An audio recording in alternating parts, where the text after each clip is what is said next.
So, could you please highlight how the government is supporting entrepreneurs in terms of land availability, industrial infrastructure building, and policy level assistance? आपलं government काय करते? नक्कीच सुरुवातीलाच inside Bharat या उपक्रमाच्या आयोजनाबद्दल मी श्री मयूरजी वैद्य असतील, त्यांचे सगळे सहकारी बोरकरजी असतील, आमचे सन्मित्र विजयकुमार शेट्टी असतील, या सर्व मंडळींचं जोरदार टाळ्या वाजून आपण अभिनंदन करायला हवं. एक चांगला प्लॅटफॉर्म या सगळ्या मंडळींनी आज आपल्याला उपलब्ध करून दिला. एक गेट टुगेदर, एक विचारांचं आदान प्रदान, आणि या निमित्तानं येणाऱ्या काळामध्ये उद्योजकांच्या समोर असलेल्या आव्हानं आणि संधी याचा एक उहापोह आज या इनसाइड भारत या परिषदेच्या निमित्तानं होतोय. आणि या परिषदेला आपण नाव जे म्हणजे टॅगलाईन ज्याला म्हणतो आपण, सहकार्यानं विकास, विकासानं समृद्धी, म्हणजे सहकार्यातून विकास आणि विकासातून समृद्धी.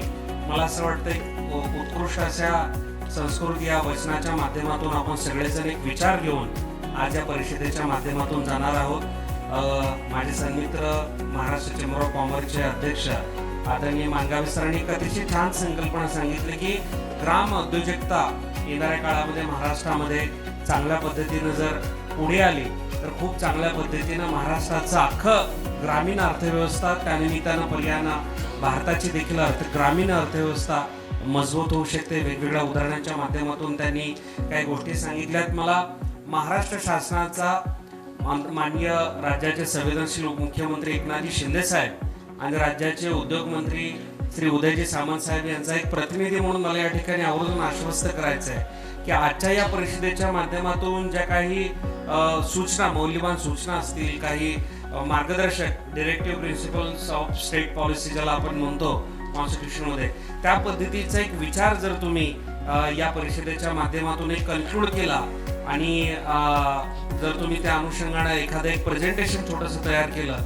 तर मयूर वैद्यची मी ग्वाही आज या प्लॅटफॉर्मवर आपल्याला देतो की येणाऱ्या आठवड्यामध्ये किंवा एक 15 दिवसांमध्ये आपण राज्याचे सन्माननीय उद्योग मंत्री आदरणीय उदय सामंत साहेबांना भेटू, आदरणीय एकनाथजी शिंदे साहेबांना भेटू आणि आपल्या उद्योजकांच्या ज्या काही समस्या असतील, ज्या काही आपल्याला काही शासनाच्या माध्यमातून काही आवश्यक गोष्टी असतील त्या देखील आपण या सरकारच्या माध्यमातून सोडून घेण्याच्यासाठी प्रयत्नशील राहू. आणि त्या भेटीच्या समन्वयाची जबाबदारी आज या कार्यक्रमाच्या निमित्तानं मी घेतो, ही ग्वाही आज या कार्यक्रमाच्या निमित्तानं मी तुम्हाला देतो.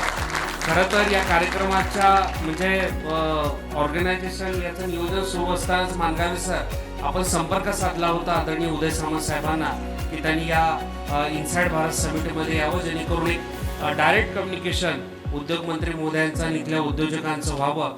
मात्र त्यांचे सगळे कार्यक्रम ऑलरेडी निश्चित असल्यामुळे ते येऊ शकले नाही, तरी आजच्या या कार्यक्रमाला त्यांनी आपल्याला शुभेच्छा दिलेल्या आहेत. आपण त्यांना भेटूच. मात्र पुढच्या वेळी ज्यावेळी आपण हा कार्यक्रम करू त्यावेळी MIDC चे काही प्रतिनिधी, MMRDA सारखी एक मोठी संस्था आहे, MSRDC आदरणीय एकनाथजी शिंदे साहेब त्या खात्याचे मंत्री आहेत, अशा किंवा ज्या ठिकाणी आपला कार्यक्रम होतो PCMC सारखी संस्था असेल, या संस्थांचे देखील प्रतिनिधी आपण या जर फोरममध्ये या समिटमध्ये जर इन्व्हाइट केले तर मला असं वाटतं की काही जे छोटे मोठे जे काही इश्यूज असतात ते अशा बैठकीच्या निमित्तानं सुटू देखील शकतात. हा विश्वास देखील या ठिकाणी मी व्यक्त करतो.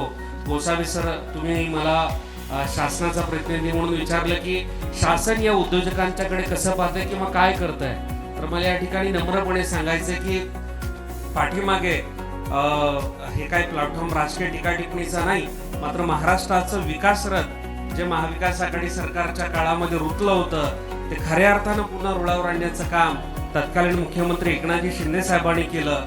आदरणीय एकनाथजी शिंदे साहेब पहिल्यांदा ज्यावेळी 2023च्या दावोसच्या समिटला गेले होते त्यावेळी 12 लक्ष कोटी रुपयांचे दावोसमध्ये करार करण्यात आले आणि त्यापैकी जवळपास 7-8 लाख कोटींची गुंतवणूक ही भारतामध्ये आलेली आहे, महाराष्ट्रामध्ये आलेली आहे. आणि त्यातलं सर्वात मोठी गुंतवणूक मला अभिमानानं सांगायचं आहे जी आपली थर्ड मुंबई, ज्याचा उल्लेख राज्याचे सन्माननीय मुख्यमंत्री फडणवीस साहेबांच्या माध्यमातून तुम्ही सातत्याने ऐकत असाल, 3rd मुंबई आणि 4th मुंबई येणाऱ्या काळामध्ये इथून हाकेच्या अंतरावर आपला जो हा कर्जत, खालापूर आणि नवी मुंबईच्या लगतचा जो पेन आणि हा सगळा एरिया आहे त्या ठिकाणी खूप मोठी गुंतवणूक येते आहे.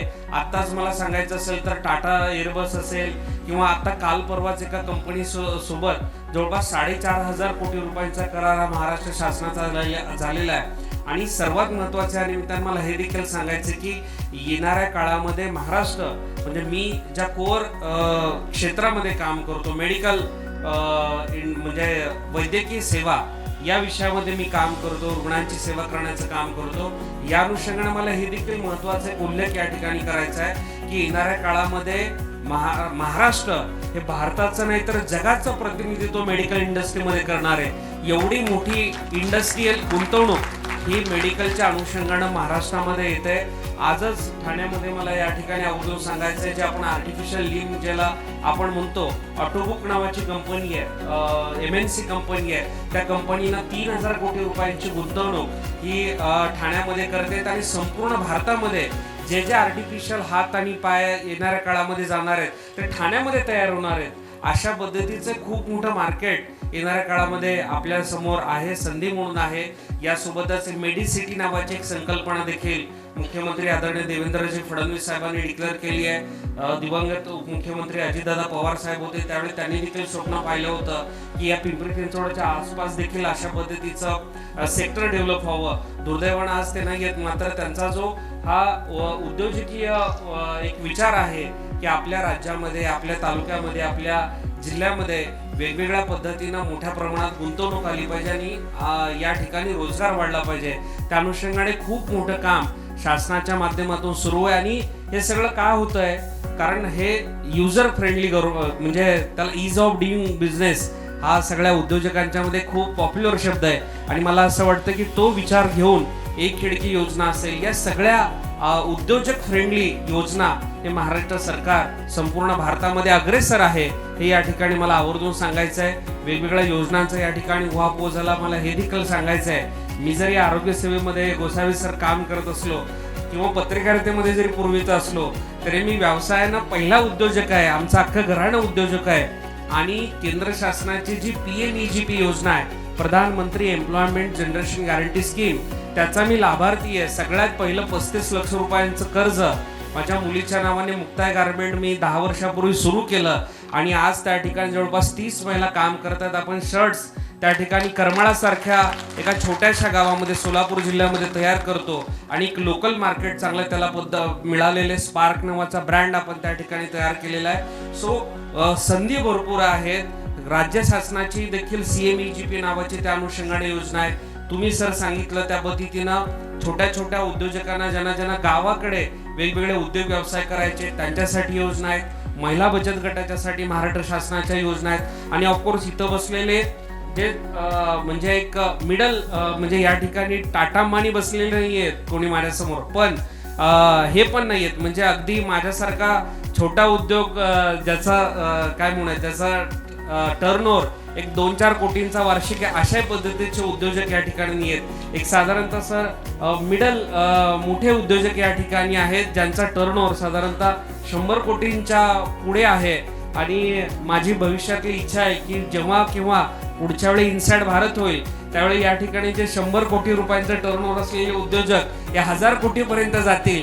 या पद्धतीच्या माझ्या शुभेच्छा आज तुम्हाला सर्वांना आहेत. आणि या सगळ्या अनुषंगाने जे जे काही सहकार्य सहयोग लागेल महाराष्ट्र शासनाच्या माध्यमातून लागेल ते करण्याच्यासाठी मी सदैव मंगेश चिवटे व्यक्ती म्हणून तर तुमच्या सोबत आहेच, मात्र महाराष्ट्र शासन आपल्या सोबत आहे ही ग्वाही आज देण्याच्यासाठी मी मुद्दाम या कार्यक्रमाला आलेलो आहे. या कार्यक्रमाला मला आवर्जून बोलवल्याबद्दल मी मनापासून आभार मानतो. आणि मला विशेष आनंद आहे की ज्यांनी मला पत्रकारितेमध्ये बोर्ड धरून आणलं असे आदरणीय निलेश करे सर, आदरणीय रवी आंबेकर सर, ज्यांना मी माझ्या गुरुस्थानी मानतो, ते देखील आज माझ्या समवेत आहेत आणि त्यांच्यासोबत मला डायस शेअर करण्याची संधी मिळते.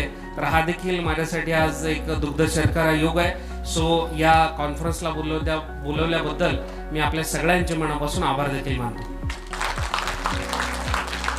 खूपच छान तुम्ही सगळ्यांना आश्वस्त केले असं मी म्हणेन मंगेशजी. आणि तुम्ही बोलत असताना मला